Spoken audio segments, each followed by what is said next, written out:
Hi friends, तो कैसे हैं आप सभी लोग। Welcome to my channel Prisha's world. तो आज मैं आप सब लोगों के साथ अपनी डिलीवरी स्टोरी शेयर करना चाहती हूँ और मैं बहुत टाइम से सोच रही थी इसको शेयर करना, तो आज मैं आपके साथ इसको शेयर करूँगी। तो मैं आपको बताती हूँ कि जैसे कि सब लोगों की डिलीवरी स्टोरी एकदम अलग होती है, मेरी भी डिलीवरी स्टोरी बहुत ज़्यादा अलग थी। और अब मैं आपको बताती हूँ कि जिस दिन मेरी बेबी बॉर्न होने वाली थी उस दिन मेरी डिलीवरी के टाइम क्या क्या इंसिडेंट्स हुए थे। तो अब मैं आपको बताती हूँ कि जब मेरी बेबी 23 जुलाई 2021 को बॉर्न हुई थी तो क्या क्या हुआ था। तो मैं आपको बताती हूँ। सबसे पहले हम लोग 9 मंथ्स मेरे कंप्लीट हो चुके थे और मेरी प्रेगनेंसी थोड़ी प्रॉब्लम्स के साथ किसी भी तरह से 9 मंथ्स कंप्लीट हुए थे मेरे। और जो प्रॉब्लम्स हैं वो मैं आपके साथ नेक्स्ट वीडियो में डिस्कस करूंगी कि क्या क्या प्रॉब्लम मुझे पूरी प्रेगनेंसी में आई थी। इस वीडियो में मैं नहीं शेयर कर रही क्योंकि वीडियो बहुत ज़्यादा लंबी हो जाएगी।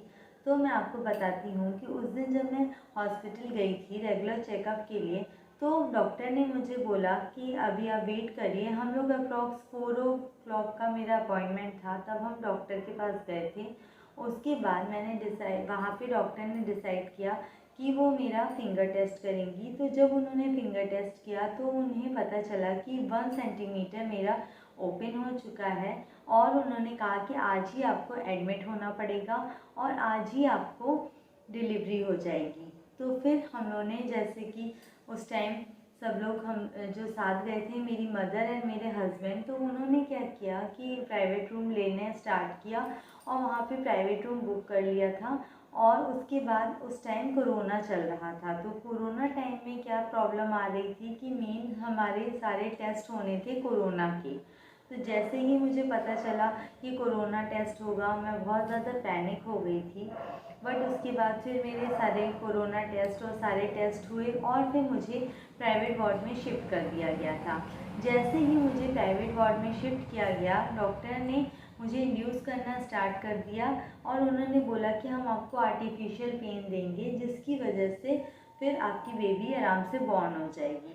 तो हम लोग जब प्राइवेट वार्ड में शिफ्ट हो गए थे और डॉक्टर ने मुझे इंड्यूस किया, तो उसके कुछ टाइम बाद ही अप्रॉक्स हाफ एन आवर हुए होंगे, तो हम लोग को सब नॉर्मली लग रहा था। डॉक्टर ने कहा कि अभी तो बहुत टाइम लगेगा, मॉर्निंग में सुबह 4 बजे तक आपका बेबी होगा। तो हमारे जो भी साथ में हमारे हस्बैंड थे और मेरी मदर, वो मेरे हस्बैंड बाहर चले गए कि उन्होंने सोचा कि अभी तो बहुत टाइम है, तो वो बाहर चले गए थे।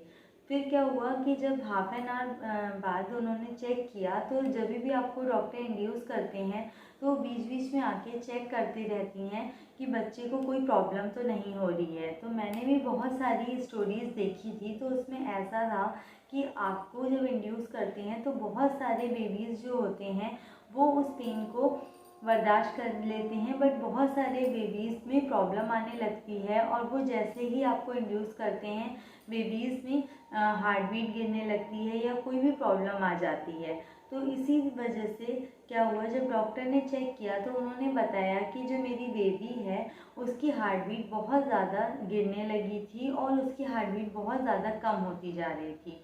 तो डॉक्टर ने हम लोग को हाफ एन आवर का टाइम दिया कि आपको जो भी डिसीज़न लेना है आप तुरंत ले लीजिए और आपको अभी ही सी सेक्शन कराना पड़ेगा, इमीडिएट सी सेक्शन।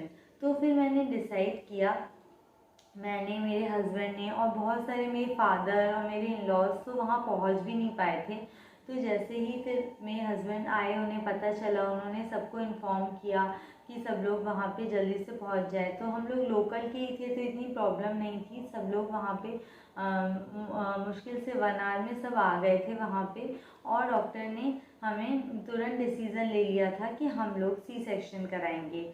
तो फिर डॉक्टर के ने हमें जैसे ही डिसाइड कर लिया हम लोगों ने कि हम लोग सी सेक्शन कराएंगे, डॉक्टर ने मेरी ड्रेस चेंज करके मुझे हॉस्पिटल के जो इमरजेंसी का वार्ड होता है वहाँ पे उन्होंने मुझे शिफ्ट कर दिया था और वहाँ पे उन्होंने मेरा सी सेक्शन करना स्टार्ट किया। तो सबसे पहले जब आपको ऑपरेशन थिएटर में ले जाते हैं तो मैं आपको बताती हूँ, वहाँ पे सबसे पहले आपको क्या करते हैं, एनेस्थीसिया देते हैं। तो जब मैं वहाँ पहुँची तो एनेस्थीसिया वाले डॉक्टर ऑलरेडी आ चुके थे और उन्होंने मुझे एनेस्थीसिया दिया।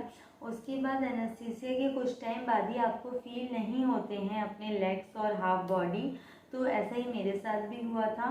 और वहाँ पे मैं आपको बता देती हूँ, ऑपरेशन थिएटर में जब आपका सी सेक्शन होता है तो आपके हैंड्स को और आपके जिस वजह से आप कहीं मूव ना हो तो वो उसको बांध देते हैं, जिससे कि आपको कोई भी इधर उधर आप अगर आप होश में भी हैं तो आप अपने हैंड से कोई चीज़ का मूवमेंट नहीं कर सकते।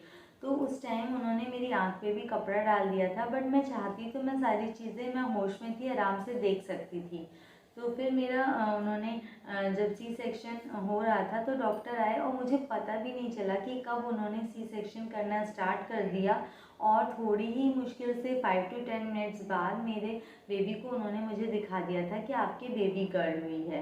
बट मैं इतना ज़्यादा मतलब पैनिक थी कि मैं अपने बेबी को देख ही नहीं पाई उस टाइम। बस मुझे इतना पता चल गया था कि मेरी बेबी गर्ल हुई है।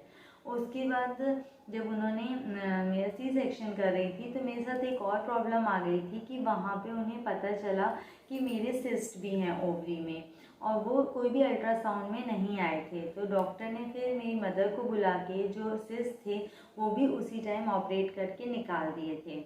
उसके बाद मेरा ऑपरेशन कंप्लीट हुआ। 15 to हाफ एन आवर बाद मैं जो है अपने रूम में प्राइवेट वार्ड में वापस आ गई थी। तो वहाँ पे जब मैं आई तो मैंने फ़र्स्ट टाइम अपने बेबी को देखा था। मेरे बेबी को मेरे हस्बैंड मेरे पास लेके आए थे, तो मैंने वहाँ पे जब उसको देखा तब मैंने उसकी प्रॉपर उसको पहली बार देखा था। तो मैंने उसको देखा तो मुझे बहुत ज़्यादा, तब मैं खुश थी कि इतना मतलब क्यूट सा बेबी मेरे कैसे हुआ। और मैं बहुत ज़्यादा सब लोग बहुत खुश थे और मेरी बेबी गर्ल हुई थी। मैं आपको उस दिन की फ़ोटोज़ भी लगा दूँगी तो आप देख सकते हैं उस दिन क्या क्या मैं और मेरी बेबी कैसे लग रहे थे। और उसके बाद यही हुआ कि फिर सब लोग बहुत ज़्यादा स्वीट्स डिस्ट्रीब्यूट कर रहे थे, सब मिठाई बांट रहे थे, सब बहुत खुश थे। और उसके बाद यही थी मेरी डिलीवरी स्टोरी। और 23 जुलाई को मेरी बेबी मेरे पास आ गई थी शाम के 7:30 बजे। तो यही मैं आपको बताना चाहती थी। और इसके आगे की जो स्टोरी थी और इससे पहले क्या क्या मैंने पूरी प्रेगनेंसी जर्नी में मेरे क्या क्या प्रॉब्लम्स आए वो मैं आपके साथ ज़रूर शेयर करूँगी। तो आप कमेंट सेक्शन में ज़रूर कमेंट करिएगा, तो मैं आगे की स्टोरी भी आपके साथ शेयर करूँगी। क्योंकि ये वीडियो बहुत ज़्यादा लंबी हो रही है तो मैं इसको अब ख़त्म करती हूँ। तो यही थी मेरी इमरजेंसी सी सेक्शन की स्टोरी। तो अगर आप इसको सुन के अगर आपको भी कुछ इंस्पिरेशन मिली है तो आप मुझे ज़रूर कमेंट सेक्शन में बताइएगा। तब तक के लिए friends, bye, take care, thank you.